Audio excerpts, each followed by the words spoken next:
Hello everyone. आज हम discuss करेंगे 12th class electrostatics first unit का नेक्स्ट टॉपिक, जिसका नाम है सुपरपोजिशन प्रिंसिपल। लास्ट टाइम हमने कूलॉम्स लॉ और उसकी वेक्टर फॉर्म डिस्कस की थी। आपको याद हो तो उसमें हम दो ही चार्जेस ले रहे थे और दोनों चार्ज एक दूसरे के ऊपर इक्वल और ऑपोजिट फोर्स एग्जर्ट करते हैं।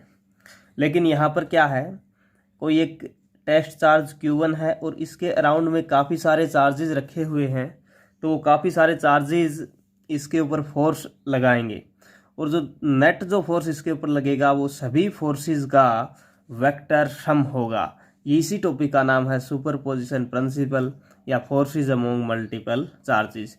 देखिए इसकी स्टेटमेंट को समझते हैं। Total force acting on A charge, ये कोई चार्ज है Q1, इसके ऊपर जो टोटल फोर्स एक्ट हो रहा है इज द वेक्टर सम, वो किसके बराबर है? वेक्टर सम के। किसके vector sum? Of the all forces, सभी फोर्सेस का वेक्टर सम अगर हम कर देंगे तो वो क्या आ जाएगा?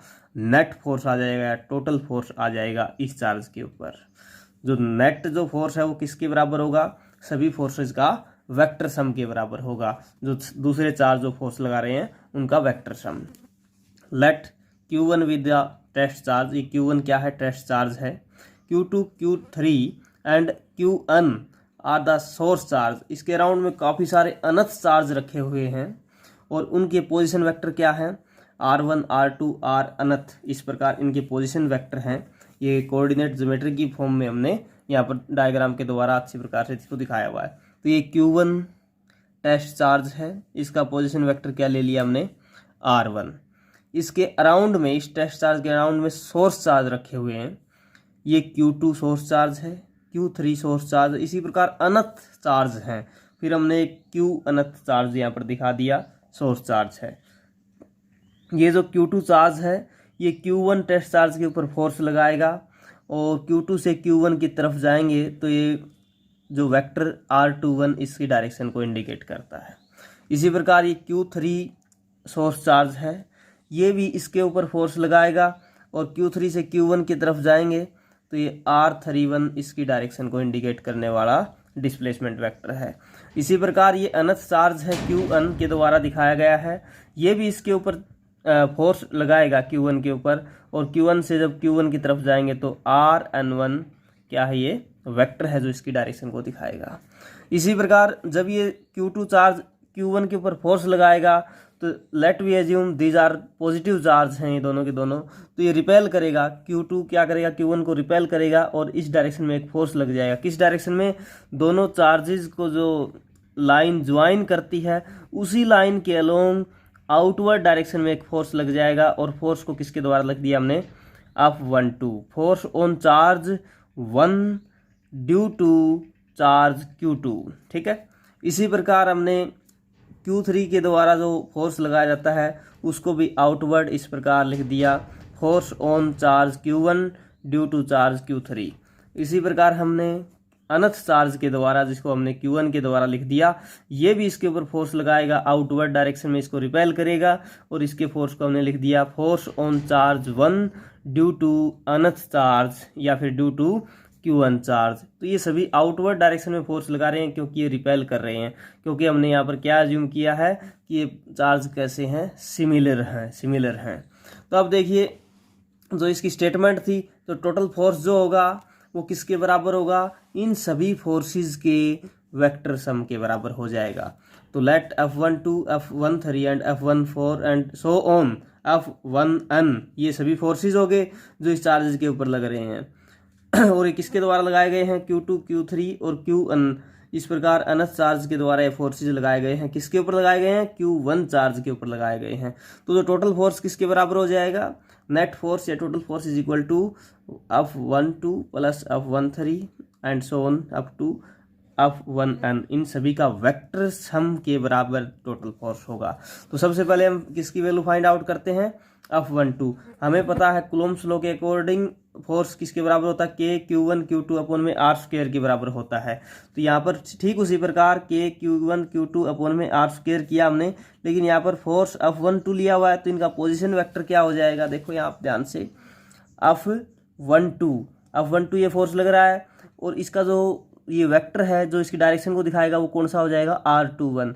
तो हम यहाँ पर क्या ले लेंगे, इसके साथ में R21 यहाँ पर हम ले लेंगे। देख लें आप R21, और साथ में इसकी डायरेक्शन को दिखाने के लिए हमने क्या ले लिया, यूनिट वेक्टर R21 ले लिया। ठीक है, तो अब यूनिट वेक्टर की जगह हम यूनिट वेक्टर को क्या पुट कर सकते हैं, वेक्टर अपॉन में उसका मैग्नीट्यूड पुट कर सकते हैं। तो नीचे क्या हो जाएगा, R का क्यूब हो जाएगा, जो लास्ट वेक्टर्स कुलोम्स की वेक्टर फॉर्म के अंदर हमने स्टडी किया था। नीचे R क्यूब हो जाएगा और यहाँ पर यूनिट वेक्टर की जगह क्या आ गया है, वेक्टर आ जाएगा। अब अगर पोजीशन वेक्टर की फॉर्म में अगर हम इसको लिखें तो R21 को हम क्या लिख सकते हैं, R1 माइनस में R2। ऊपर डायग्राम में देख रहे हैं ना, R21 किसके बराबर होगा, ये क्लोजिंग साइड इस प्रकार, ये क्लोजिंग साइड R1 है तो ये R2 प्लस R21 की इसके बराबर हो जाएगी। और यहाँ से R21 की वैल्यू फाइंड आउट करें तो किसके बराबर आ जाएगी, R21 की वैल्यू R1 माइनस R2 के बराबर आ जाएगी। तो ये वैल्यू हम यहाँ पुट कर देंगे।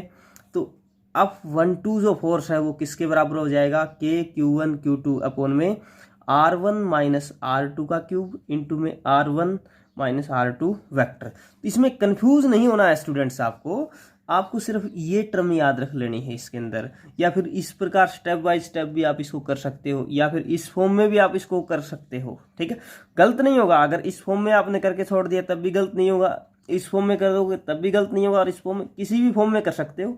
मैंने इसको फुली एक्सप्लेन किया हुआ है, इसलिए इसको डिटेल में हम पढ़ रहे हैं, तो इसमें कन्फ्यूज होने की जरूरत नहीं है आपको।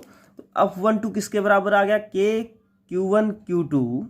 भाई अब 1-2 है तो यहाँ पर Q1 Q2 आ जाएगा, और यहाँ पर 1-2 है तो यहाँ पर भी R1 और R2 आ जाएगा, और यहाँ पर भी R1 और R2। ऊपर वेक्टर है तो नीचे क्यूब होगा, ऊपर अगर कैप है तो नीचे स्क्वायर होगा, कैप हटाएंगे तो वेक्टर आ जाएगा और नीचे क्यूब आ जाएगी। तो इस प्रकार ये कुछ बातें हैं जो याद रख लेनी है।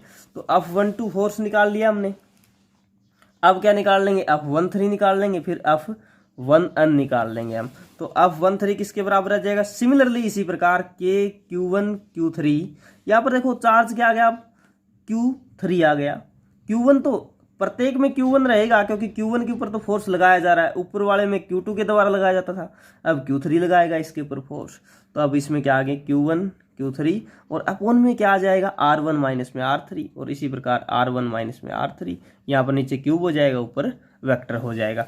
सिमिलरली इसी प्रकार फिर हम आप 1n की वैल्यू फाइंड आउट कर लेंगे। तो यहाँ पर K Q1 आ जाएगा, और नीचे भी क्या आ जाएगा, R1 और Rn, और नीचे क्यूब, और ऊपर क्या आ जाएगा, वेक्टर आ जाएगा R1 माइनस में Rn। तो इस प्रकार इन सभी इक्वेशन को, इक्वेशन 2, 3 और जो 4th इक्वेशन है, इन सभी को हम किस में पुट कर देंगे, इक्वेशन 1 के अंदर पुट कर देंगे। यहाँ पर इनकी वैल्यू पुट कर देंगे तो रिजल्टेंट नेट फोर्स आ जाएगा। यही क्या है, सुपरपोजिशन प्रिंसिपल है। तो देखिए हमने इनको सभी को यहाँ पर पुट कर दी, सभी वैल्यू यहाँ पर पुट की, और सभी वैल्यू पुट करने के बाद कुछ कॉमन क्या आ रहा है, सभी में Q1 है, तो Q1 कॉमन निकाल लिया, और K कांस्टेंट है, K की जगह 1/4 पाई एप्सिलॉन नॉट भी आप पुट कर सकते हैं। तो ये यहाँ से कॉमन आ जाएगा, ये चीज़ें कॉमन निकाल ली, और बाकी फिर हम इसको समेशन की फॉर्म में इस प्रकार भी लिख सकते हैं, F = K Q1 summation I goes to 1 to n।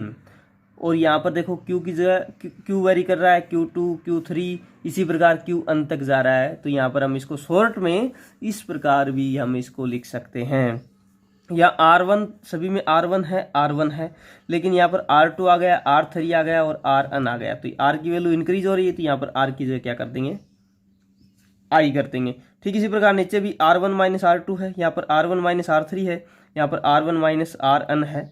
तो यहाँ पर R2 R3 Rn इंक्रीज हो रहा है, तो यहाँ पर I कर देना है, क्योंकि I की वैल्यू कहाँ से इंक्रीज हो रही है, 1 से लेकर n तक इंक्रीज हो रही है।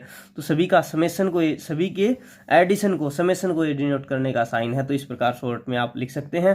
तो this is the net vector sum exert on that charge Q1। इस Q1 चार्ज के ऊपर लगने वाला नेट फोर्स है। तो thank you class, thank you students. इसको आपको अच्छी प्रकार से कॉपी के अंदर नोट कर लेना स्टेप वाइज, और इसको 2 बार कम से कम ये वीडियो देखना, और इसको step wise, step point two point लिख के देखना है, आपको पढ़ के देखना, तब आपको अच्छी प्रकार से समझ में आ जाएगा। कोई कन्फ्यूजन रहती है तो कमेंट्स में ज़रूर बताएं। Thank you.